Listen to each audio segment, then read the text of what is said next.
Hello, everyone, and welcome to another episode of the Gillcast. I'm Davis Maddock, joined by Nate Noling and Sammy Reed. You are listening to this on the Sports Grid Fantasy Football Podcast or on the RotoGrinders Daily Fantasy Football Podcast feed.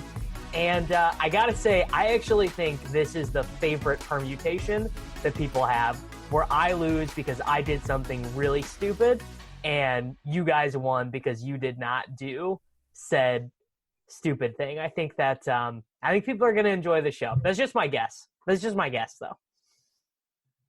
I mean, I'm excited because every once in a while you just do something extremely mentally weak, and it comes back to bite you. And I'm excited for the roasting that's going to partake here, my fishy friend. It was pretty mentally weak. So Nate scored 161, Whirling Dervish. Sammy scored 149. My lineup scored 135.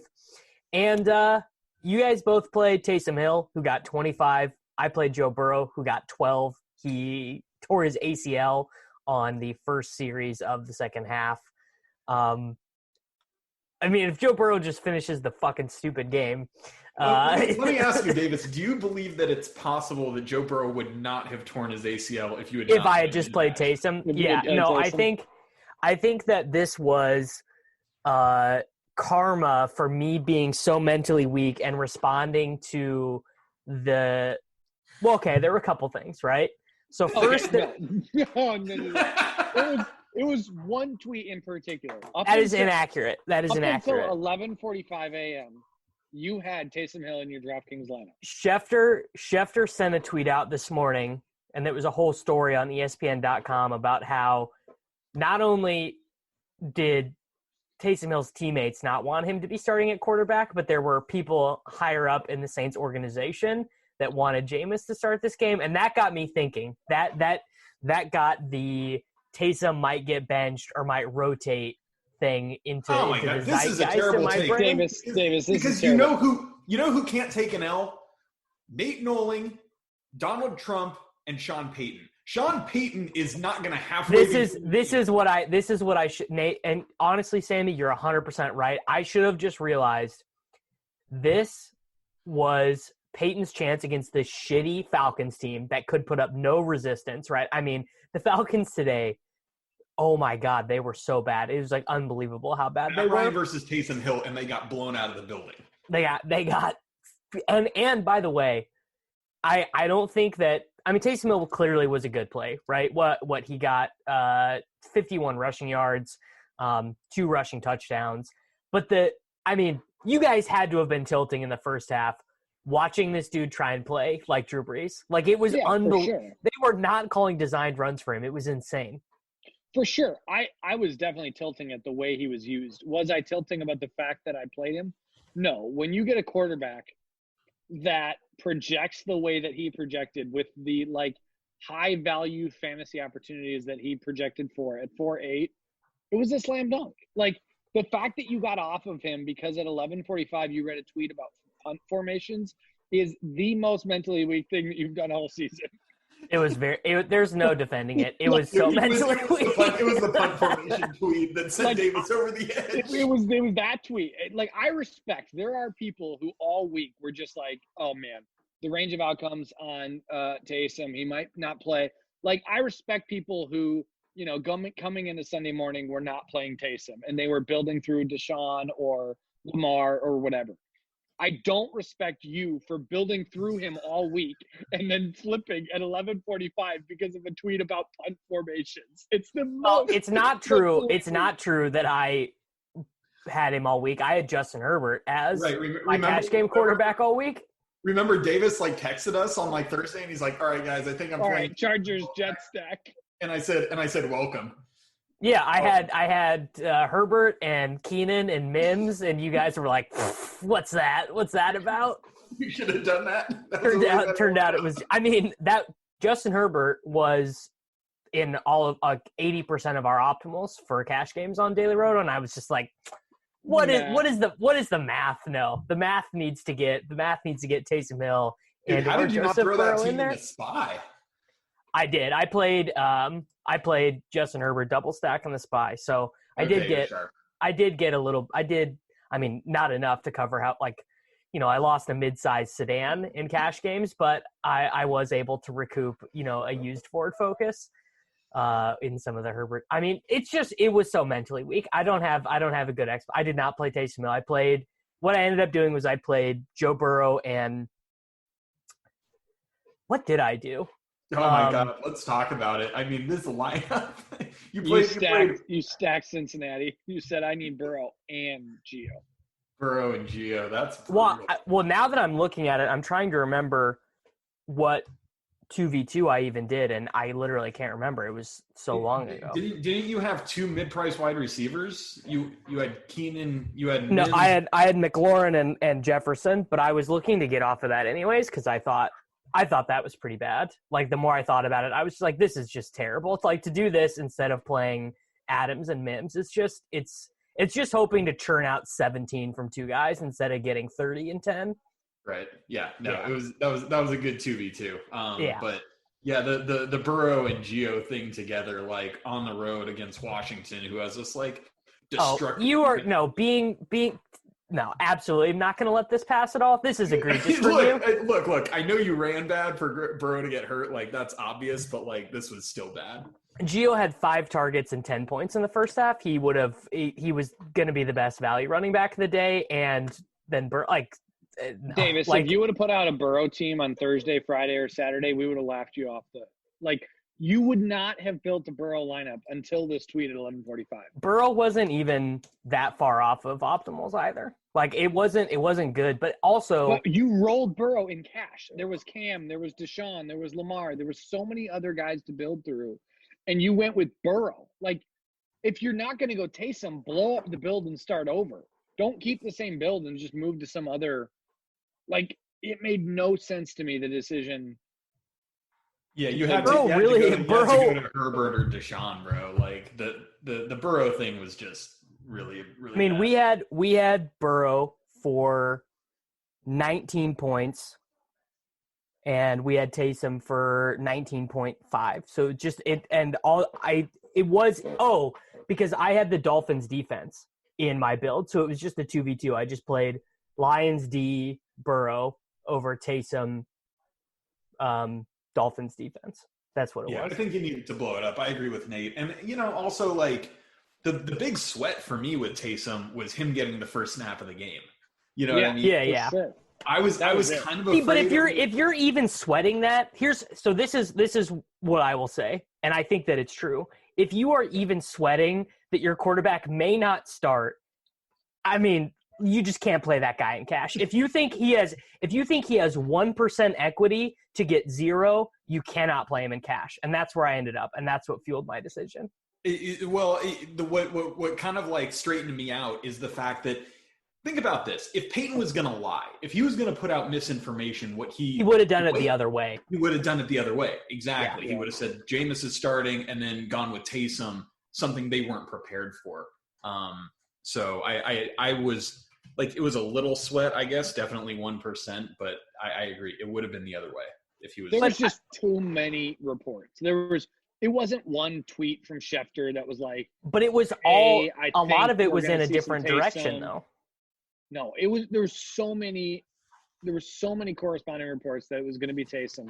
I'm the Jameis truther. I wanted Jameis so bad. I wanted to play Jameis Thomas stacks so bad this week, but it was just so clear with the information, with what the Saints paid him this offseason, with Peyton and his stubbornness, that it was like, it's going to be Taysom week.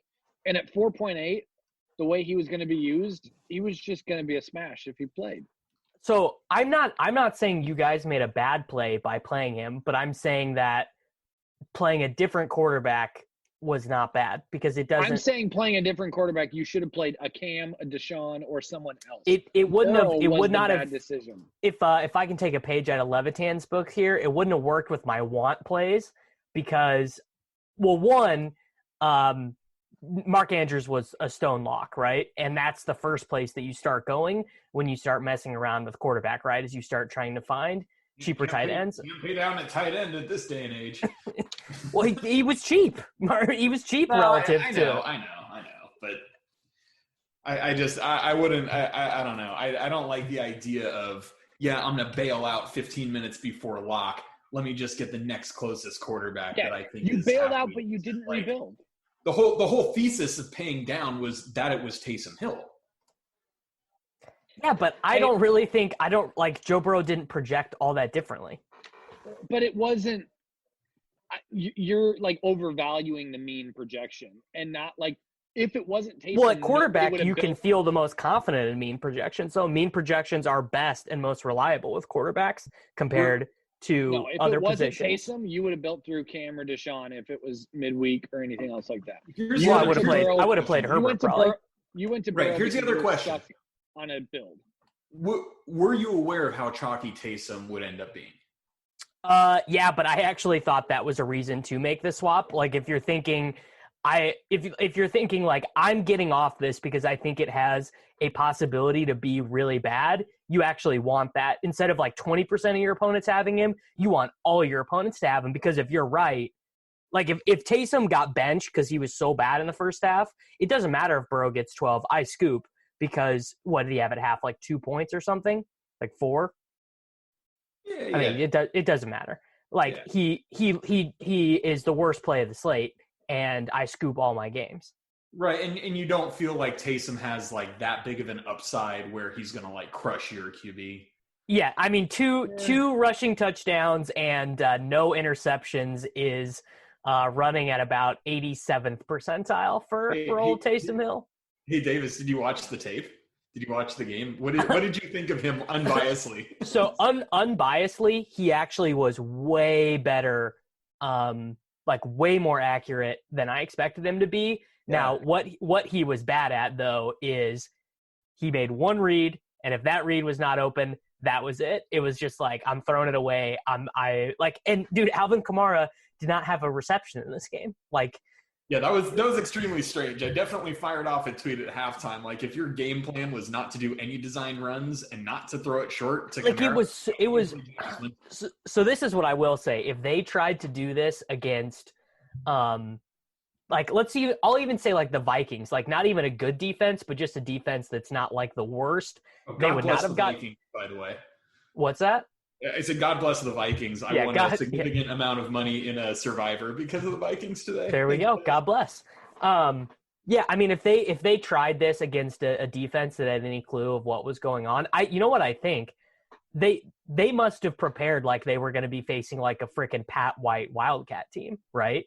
And then they didn't get it, so they were just lost. But yeah, I mean, I thought Taysom did very well, considering that I don't think Sean Payton did that much to put him in a position to succeed.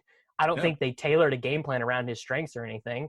No, they didn't. Just like go out and play. And Michael Thomas had his best game of the season with Taysom. Yeah, how about that? How about the slant boy? But then the two rushing touchdowns, neither of them were designed, but that was kind of the thesis behind the play, though, is that if it's gonna break down, and he's gonna be Tim Tebow, and he's gonna go run for 6 yards a pop. Yo, you guys remember that pass that Michael Thomas dropped that went like right through his hands? When he was wide open? Yeah, he zinged right through. And I texted you guys, I'm like, dude, this is the first time that Michael Thomas has seen a pass like that's faster than like 70 miles per hour. Especially that far down the field, right? Like, how weird was it to see Saints passes going 30 yards down the field? It was wild. Like, Drew Brees might be dust. It might be Taysom's franchise. Yeah. All right, let's do running backs now. Oh boy, I didn't want to do this. Yeah, how are you guys going to give me shit about Gio when you guys made massive errors at running back, like so bad? So I can't decide what's worse.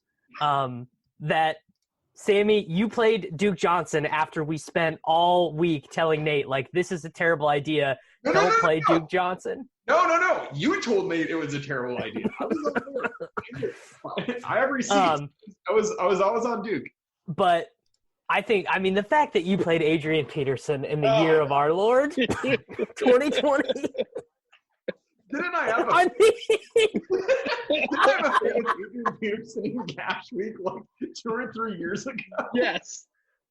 Yeah, I do remember that. We did. We did. I think it was one of his starts for Washington. I think we all played him one week. No, I did not. Sammy did. Yeah, Sammy I definitely did. Sammy definitely did. And I told myself I'd never do it again, and then I forgot today. I don't know what happened. Okay, the Duke thing, there's total reason for Duke. Duke literally got 95% of the snaps last week. There was no competition for him, and he is a pass-catching running back in a offense that we assumed to be an efficient offense on the slate at 5'4"? Playing Duke over Gio, egregious. Not good. I disagree with this actually, a lot. I think Duke versus Balaj was a tough. It was Balaj on a tier of his own, then Gio, then Duke. I would say Balaj. I could say that Gio and Duke were in the same tier, but for me, I mean, Gio is the running back 6 in points per game in games that Mixon has not played. He has an unassailable role inside of that offense. No, he doesn't actually. I mean, he's actually been losing a somewhat insignificant percentage of the work the last couple of weeks. He had his first start and he got all the work, and then his second start he didn't. Today he only had 9 of the 16 running back rushes. And he did fine, but Duke was out there literally getting every single running back touch, 90% of the snaps. I just felt way more confident in a home game that, against a team that I don't think is very good. The home game. I like that. Yeah, I like you throwing that in there. I past that. You got the fans out there cheering for him, giving him energy. I just thought Duke was in a better spot. And, I've never thought Duke Johnson was good, and I've let Twitter talk me into the fact that into thinking he's good. Yeah, that's the other thing. Yeah, I don't think he's good. I don't think Gio's good. I just think they both get volume, but I thought Duke had a Nate is going to make the argument that he doesn't care about talent. He only cares about volume until we get to Justin Jefferson. And then he's going to say, when you see a wide receiver who's this efficient, you just can't fade someone this efficient at this salary in this spot. I'm preparing the audience for everyone to get ready for that switch in tone when we get to Justin Jefferson. Davis, you're ruining the show. You can't get ahead. Man. Okay, at the end of the day, I thought Duke and Gio projected pretty similarly. I ended up with Balaj and Duke versus Gio. Also, I didn't have the salary. You didn't have the extra 100? No, and I wouldn't have even if I did. No, I mean, I actually had Duke projected for a couple more points than Gio. But I also I don't. Egregious is overstating it, but I just was never playing Duke.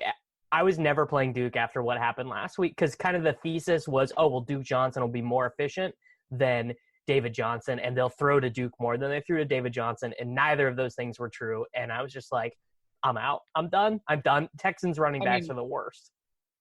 Yeah, if you want to look at one of the worst weather games that we've had and extrapolate a future projection off of that, you can, but that's just not something I'm in the business of. I'm extrapolating it off of the whole season. They just do not involve their running backs in ways that generate fantasy points. They don't. David Johnson, before he was hurt, ran the second most routes of any running back. And what are you talking about? Never top 19 DraftKings points. Nary once. He never scored any points. Nate, you do have somewhat of an unhealthy obsession with Texans running backs. I think you're rostering a Texans running back in 80% of our weeks so far. Tell me what it is that really draws you. It's because Nate is right that they're always out there running routes, but they never get targeted. They are the Kenny Stills. The 2019 obsession I had with Kenny Stills is now transferring to the Texans running backs for Nate. And it's just someone's got to be rostering Texans players who are running wind sprints. And this year it's Nate. Yeah, well, I played Duke also. And I think I played him last week. And I played David Johnson the week before. I'm turning into Nate Noling right now. This is not good. Except not winning as much money. Dude, so somebody order me a case of sugar-free Red Bull stat. Nate, you honestly are lucky that you're friends with us because you were trying to all week, dude, Kalen Balaj, what are people doing with Balaj, bro? He's so bad. I don't get How it. did you end up with Balaj, Nate? You were clowning. Yeah, you were clowning, bro. I had Duke and Gio over Balaj.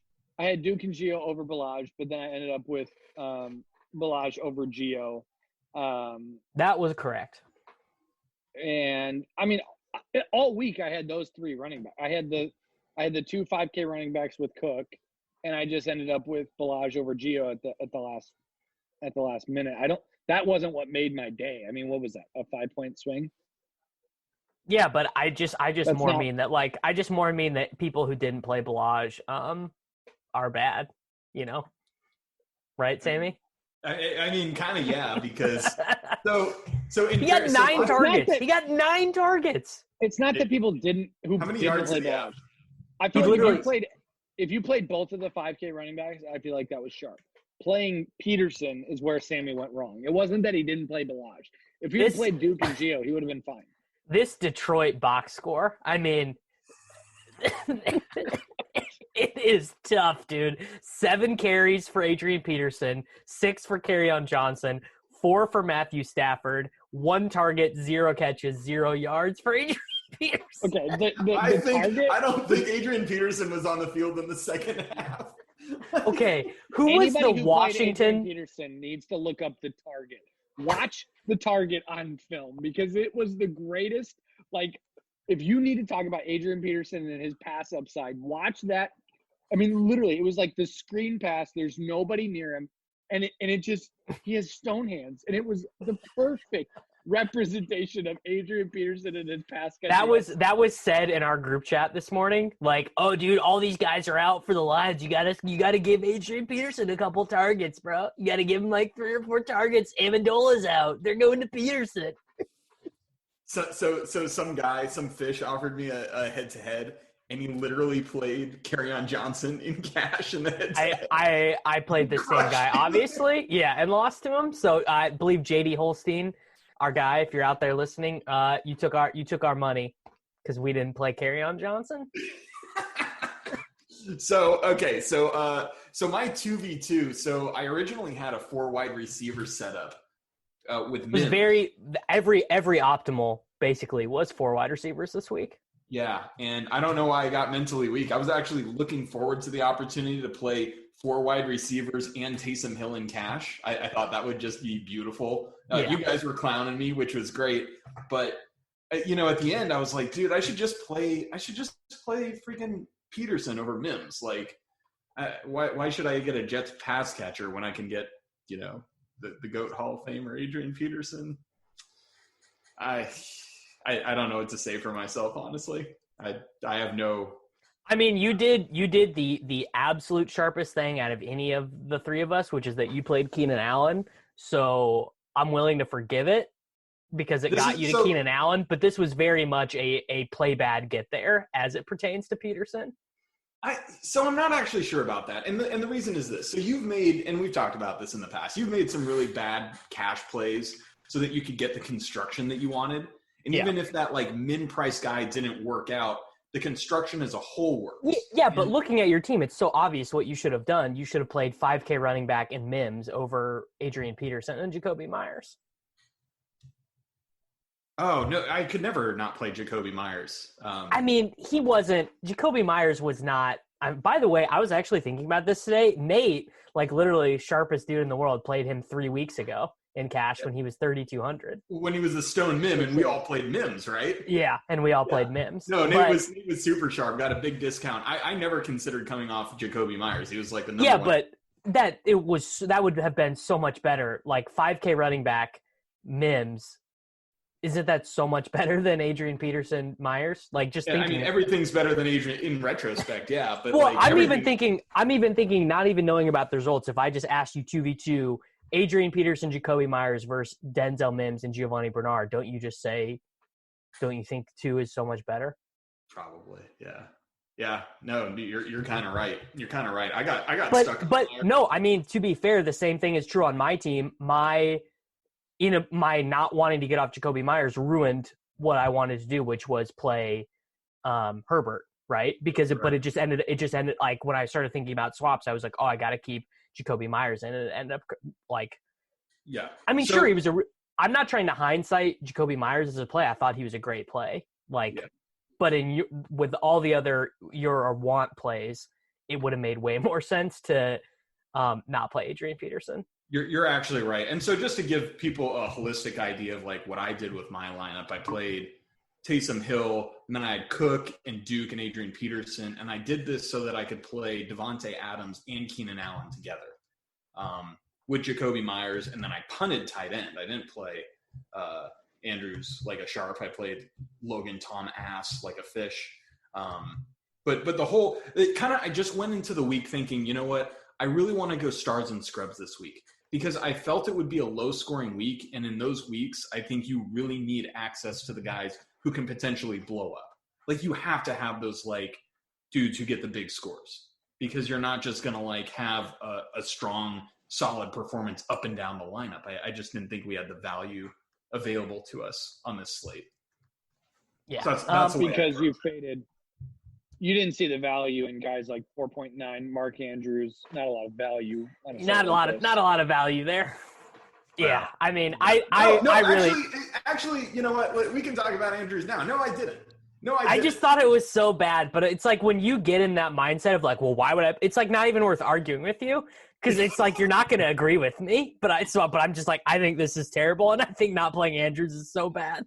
And it was like Andrews like absolutely crushed, and I didn't. He should have crushed you harder. He should have got the bonus, and he didn't. Yeah, but he didn't because he's Mark Andrews. Because he's Mark Andrews, and he's always got to drop. He's got to drop at least one surefire, like great play every game. He's got to do it. Right. Yeah. Okay. So wide receiver. I'll take my L. Yeah. So Nate, you had. Oh, you didn't. But wait, the two. You're just leading off taking the L? Because he knows it was. This is crazy. This is like Eminem at the end of 8 Mile. He's like, I know everything you got to say against me. Because Justin Jefferson was like the most recency bias, mentally weak, like click him in, over projected guy. Like he really was. Like it's just true. I'm not gonna say recency bias. I'll say this: my target share for my target share projection for him was out of control, considering that Adam Thielen is still like in Minnesota. I like and by the way, Irv Smith Jr. back in this game, which I did not see any like content people talking about, but actually like when you're replacing Irv Smith Jr. with Tyler Conklin, that's like a fairly big difference considering Tyler Conklin's like a right tackle and Irv Smith actually runs routes. I think it's fair to say that the last couple weeks of Jefferson, I mean, literally last week with the 10 targets, the 120 air yards or whatever that he had was like, I locked him in for a much higher target share than I probably should have and did not consider that at 6K. Like, I can't remember who I was texting. I was texting somebody about this week. When there's 2 6K guys that you're like, ooh, I like both of them, they're on the same team, that's probably like an alarm bell should be going off in your head. Yeah, like that's a clue. That's a clue, Nate, that you just played Deontay Johnson. So here's the thing: it's like the Seattle thing, except for it's an offense that only passes 28 times a game. Yeah, exactly. And so, like, what I should have done is looked at like Thielen is so clearly the red zone monster there. I mean, he literally gets all of the ends anytime they're in the red zone. It's 100% Thielen or Cook. I mean, those guys just get all of the looks. Yeah, or until Irv Smith Jr. double cucks one of those games when Davis owns him in cash. But yeah, Thielen just like goes and makes one-handed touchdowns like every week. So why wouldn't you throw him the ball? So Thielen and Jefferson being so close in salary and being like relatively close, I didn't have a large enough like perspective to go, wait, Thielen's still the guy there. Like, I mean, I had Justin Jefferson in my cash shell literally all week, and then I'm getting down there, it's like 11 o'clock, and I'm like, Adams Mims is so much better than McLaurin and Jefferson. I had Adams and Mims. There was no other 6K guy. Like, the way my build worked, there was no other way to the way my build worked, I was not getting off Mims. I was not, because Mims at 3.3 was probably my like favorite wide receiver, like per dollar play of the week. Yeah. And then obviously I had the salary to get up to Adams, and so it was like the Jefferson thing was I got lucky with that for sure. I'll take the L there. Yeah. So the thing about, I would have changed my construction. So here's my opinion about Jefferson. So when you like filter the like Whopper leaders over the last like 5 weeks, Jefferson is really high up there. So I get why your model kind of spit out like this big kind of projection for him. But a couple issues with him. Number one, like he's obviously a really big deep threat. Kind of profiles a little more as like a GPP. Yeah, he doesn't get the layups that like Devontae Adams gets. He doesn't get 7-yard slant routes, you know? Right. So he's had some really big games where it's like 10 targets, mad air yards, and then a couple games where he just disappears. So he's not like that, you know, like when you aggregate it out, like, yeah, it looks good, but like he's just very up and down. And yeah, again, like Thielen at $300 more, like it's easy to say, but he gets the layups, he gets the red zone work, like, you know, that's kind of like just cash game wise, kind of a little more what you're looking for. And, you know, again, like why don't you like Deontay Johnson, bro? Like Deontay Johnson's a G. Like all he does is smash. Why don't you like that guy? It's just so when you're doing Steelers projections, you can't give one of the, because at every game one of these guys doesn't get targeted, right? It'll be Claypool with 3 targets. It'll be Deontay gets injured. It'll be Smith-Schuster gets right. Deontay needs to get injured. You know why? Because he's an alpha.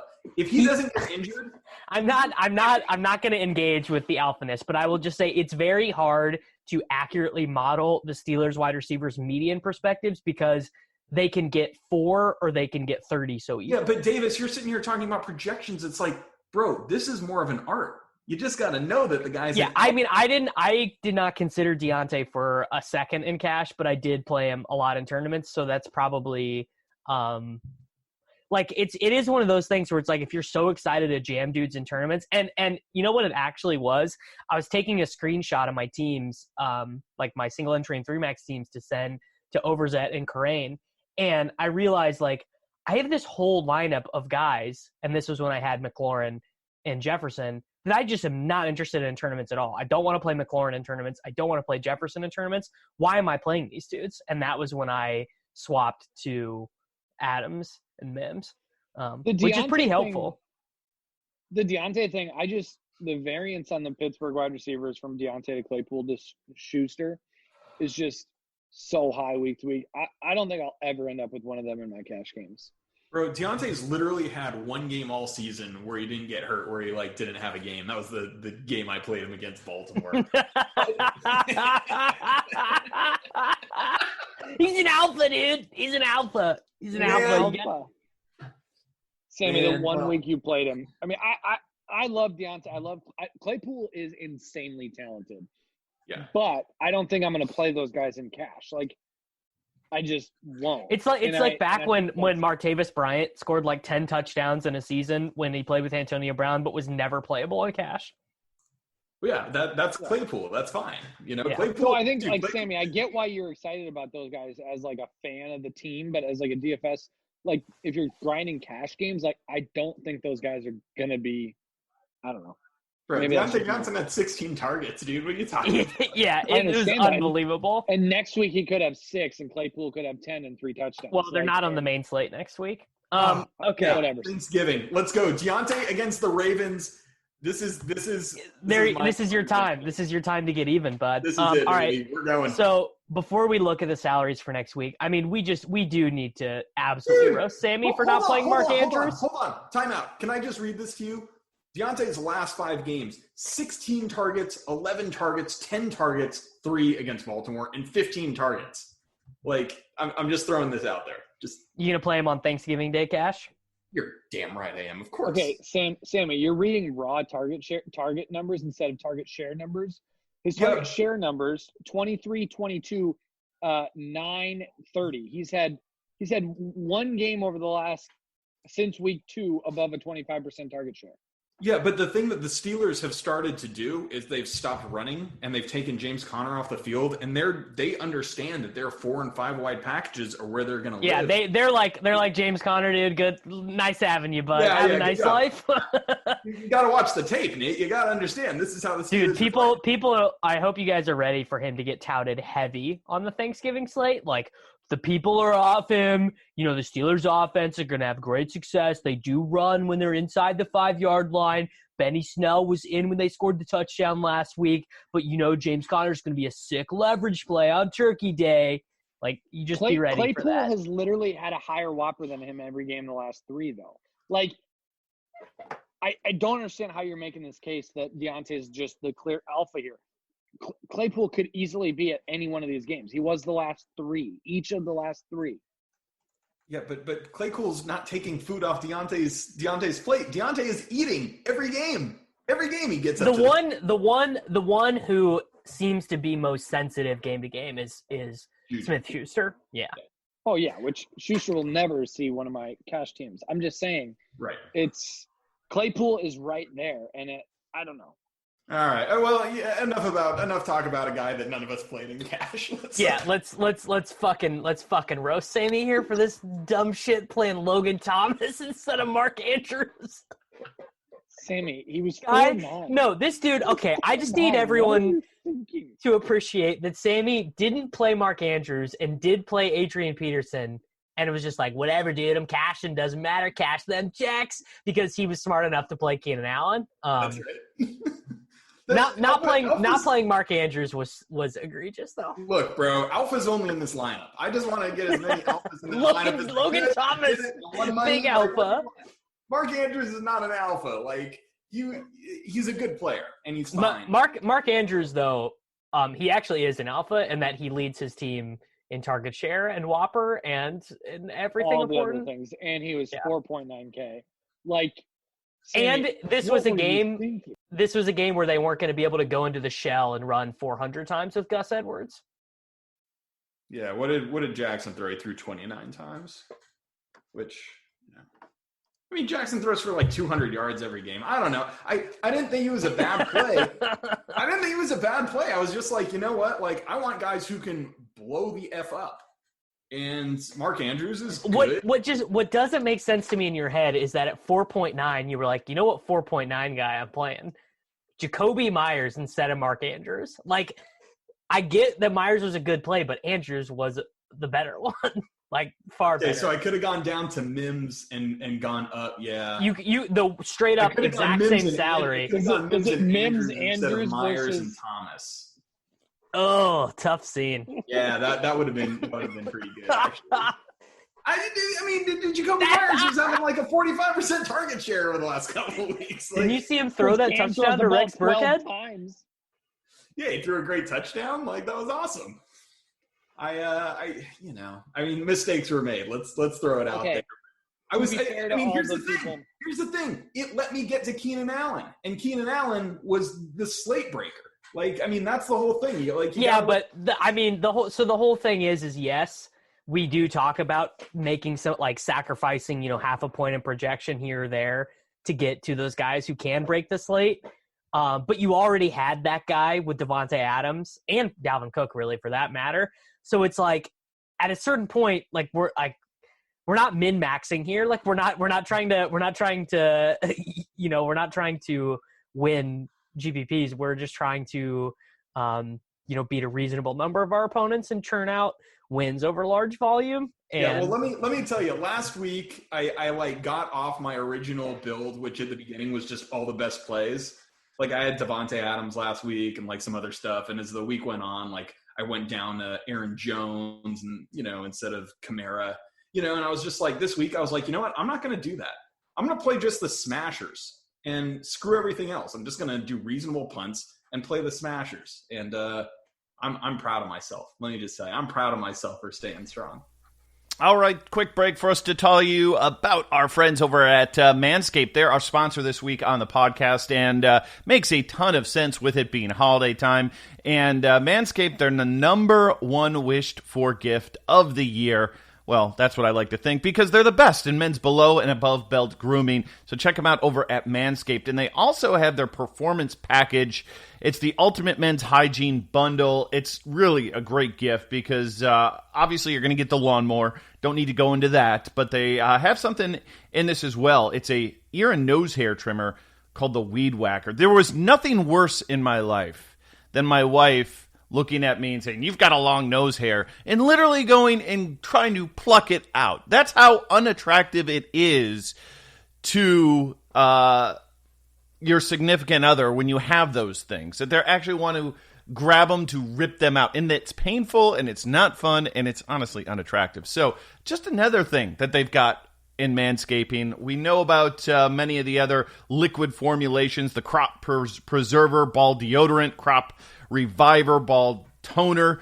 Bottom line is you get all this stuff in this great performance package. So it's a great gift for the holidays. So check them out over at manscaped.com. You get 20% off, free shipping with the code ROTO, R-O-T-O at manscaped.com. 20% off, free shipping, manscaped.com. Use the code ROTO. What are you waiting for? Go whack your weeds and make Santa proud this holiday season. All right, enough of me talking about that. Let's get back to some tilt of this week's lineups on the Gillcast.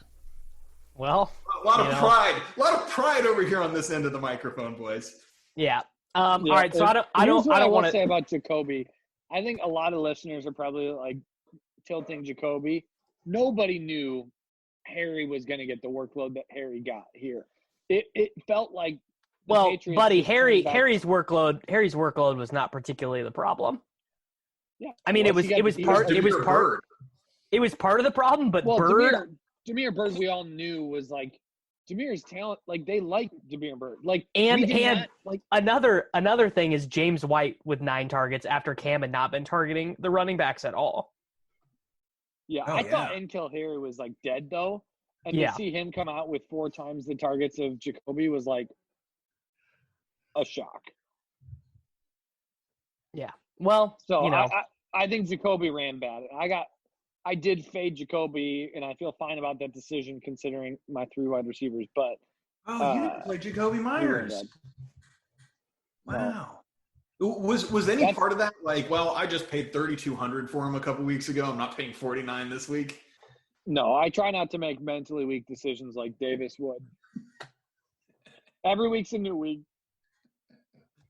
Yeah, that's smart. Don't be mentally weak like Davis. Just I really just thought Jacoby Myers was like a stone lock. I never even considered coming off of him. There's regular locks, and then there's stone locks. Mark Andrews was a stone lock. Jacoby Myers was like a regular lock. But let me just tell you something, and I want you to really internalize this. There is no such thing as a stone lock at tight end, except for maybe Travis Kelce. And that depends on his price. Maybe. By the way, Darren Waller, $6K at the Atlanta Falcons next week.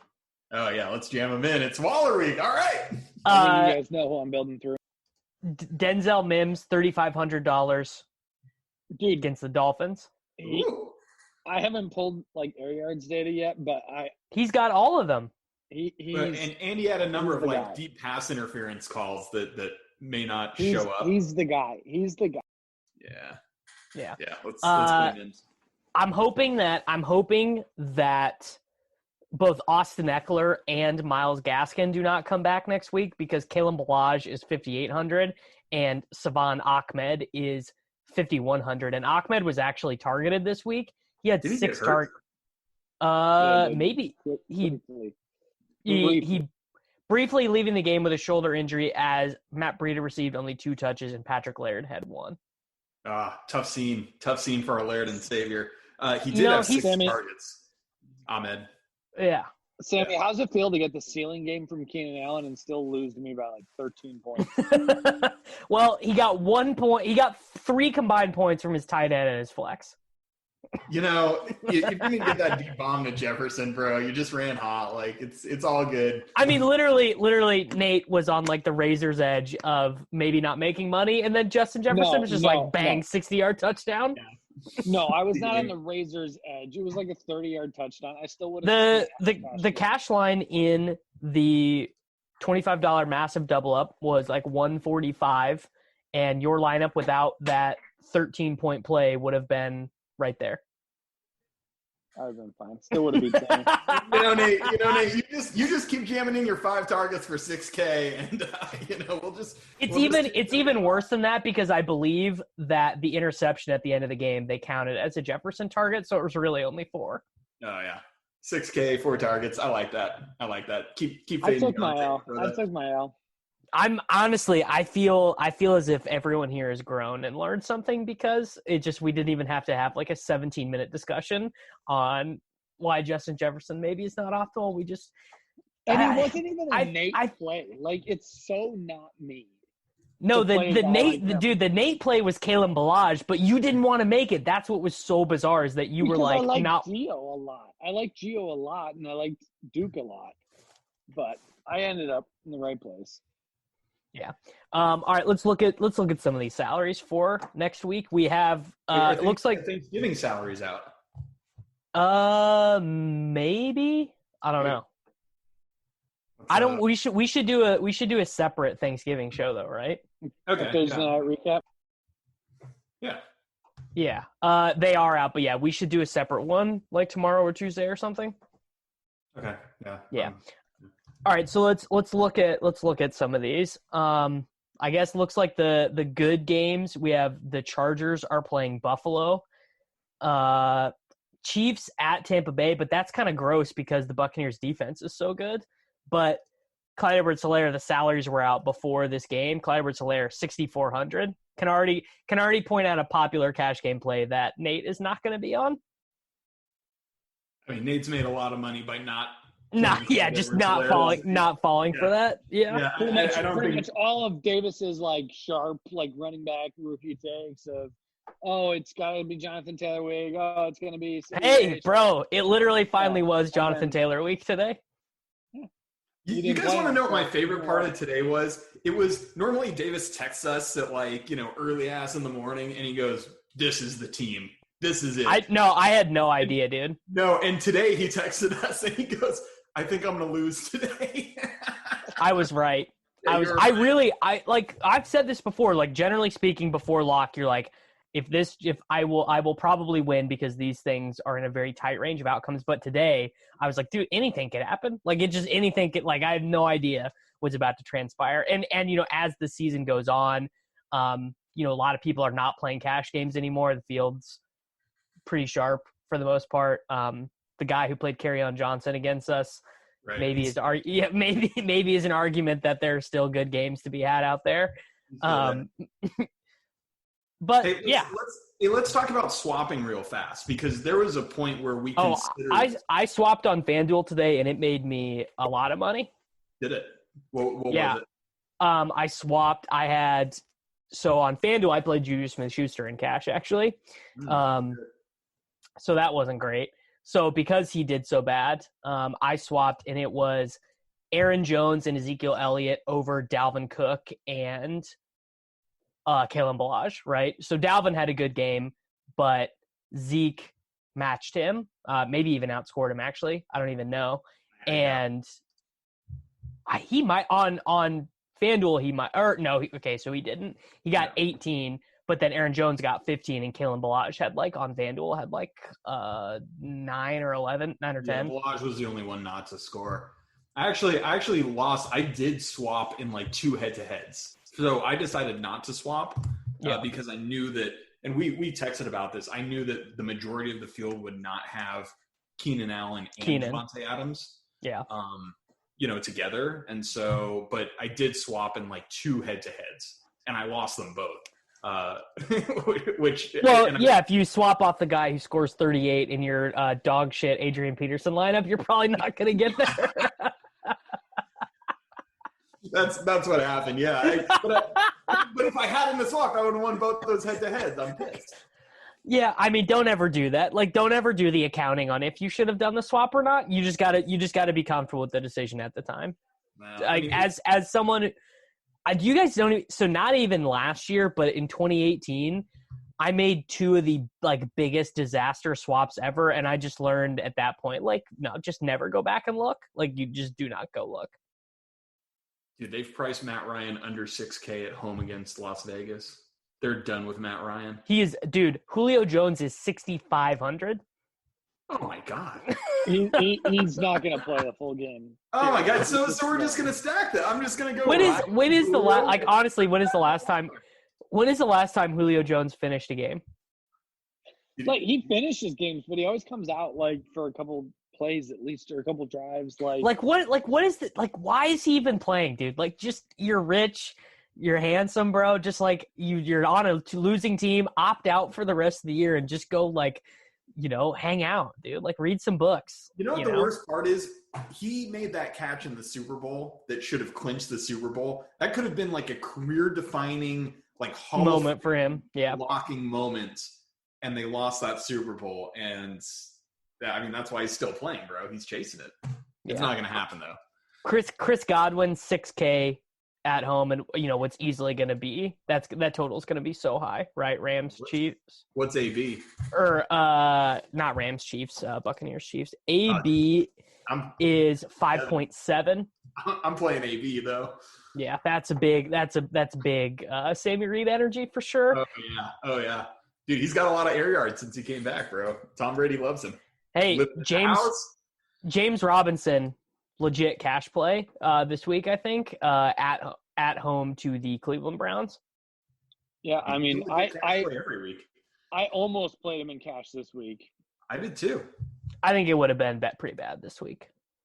I mean, just because people wouldn't have played him, or what? I'm not a, like, you guys know I literally do not care about defenses, but on the road against the Steelers, he had a team total of like 18. Yeah, it's like, it seems like that, literally he still gets so much work. Like, the dude gets so much work. Oh, for sure. I played a Steelers stack with Ben and Deontay and Claypool, and I ran it back with James Robinson. Like, that was the guy to run it back with, right? I think Robinson's super good. He gets a crap load of work. I think we're just talking about it now, but he's probably a cash lock, honestly.